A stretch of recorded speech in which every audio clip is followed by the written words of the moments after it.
বিলুপ্তপ্রায় লোকজ নানা খেলাধুলার আয়োজনে পাবনার ভাড়ারায় চলছে গ্রামীণ উৎসব। কয়েক গ্রামের মানুষের আনন্দময় মিলন মেলার খবর জানাচ্ছেন সহকর্মী রিজভী জয়।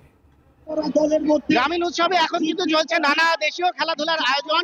পাবনার এই ভাড়ারা ইউনিয়নের সুইচগেট এলাকা কিন্তু আশেপাশে গ্রামের হাজার হাজার মানুষ এখন কিন্তু মুখরিত এবং সবাই কিন্তু একযোগে নারী পুরুষ সবাই মিলে বসে কিন্তু এখানে উপস্থিত হয়ে তারা কিন্তু এই খেলা উপভোগ করছেন এবং লাঠি খেলার যে চিরায়ত যে আনন্দ সেখানে হু হু উল্লাসধ্বনিতে এখানে কিন্তু একেবারে উৎসব মুখর হয়ে উঠেছে। আমরা যদি একটু দেখাতে চাই যে সকল বয়সের মানুষ একেবারে মাটিতে বসে আছেন এবং সেখান থেকে চারপাশে তারা কিন্তু এই খেলার বিভিন্ন কসরত দেখছেন এবং আনন্দ করছেন।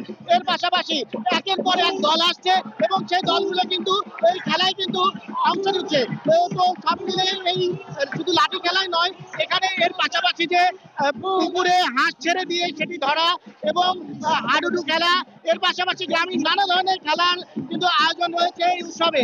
তো 3 দিন ব্যাপী এই উৎসবে এই খেলাধুলা খেলার পাশাপাশি এখানে বসেছে মেলা।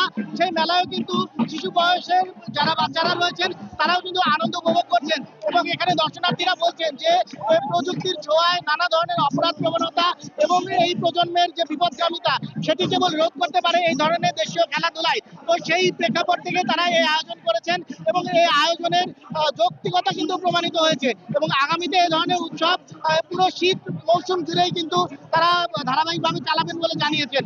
এই ছিল আমার কাছে গ্রামীণ উৎসবের সর্বশেষ খবর।